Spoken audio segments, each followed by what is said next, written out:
हे हास्यास्पद आहे. कुठं भांडणं झाली, काय झाली, कुणाची झाली, याला मला तर काही माहीत नाही. मला सकाळी त्या ठिकाणी कळालं आणि माझं मत असं आहे की हे उठसूट कोणत्याही लोकप्रतिनिधींवर काहीही आरोप करायचे, याला काही लिमिट राहिलं पाहिजे. आणि माझं मत आहे की जी कोणती चौकशी करायची, जे काही त्यांचं म्हणणं आहे त्याप्रमाणे हे करावं. मला त्याच्याबद्दल माझं काही म्हणणंच नाही.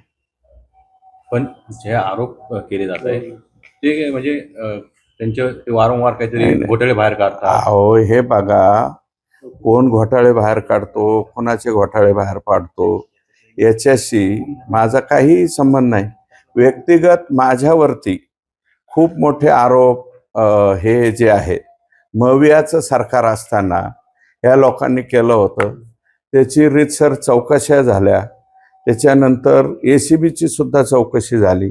हायकोर्टाने सुद्धा ते ॲक्सेप्ट केलं की त्याच्यामध्ये माझा कुठं काही संबंध नाही. त्यावेळेस मी कोणाला काही बोललो नाही. आता काय संबंध आला कोणाचा? बीड जिल्ह्यामध्ये वारंवार अशा घटना घडत आहेत. कुठल्याही हाणामारी झाली, कुठे हे झाली की त्याचा लोकप्रतिनिधीशी संबंध डायरेक्ट लगेच नाव घेतलं जातं. माझं काय म्हणणं आहे की बाबा तुम्ही SIT लावा, आणखी कोणती चौकशी लावायची ती लावा, परंतु बिनबुडाचे आरोप काही करू नका.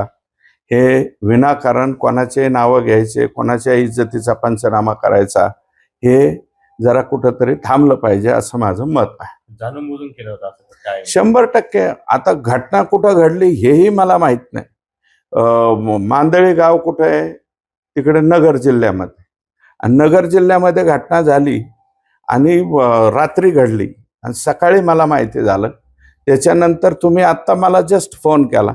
फोन केल्याबरोबर मी म्हणलं की मी येतो आणि माझं स्पष्टीकरण देतो.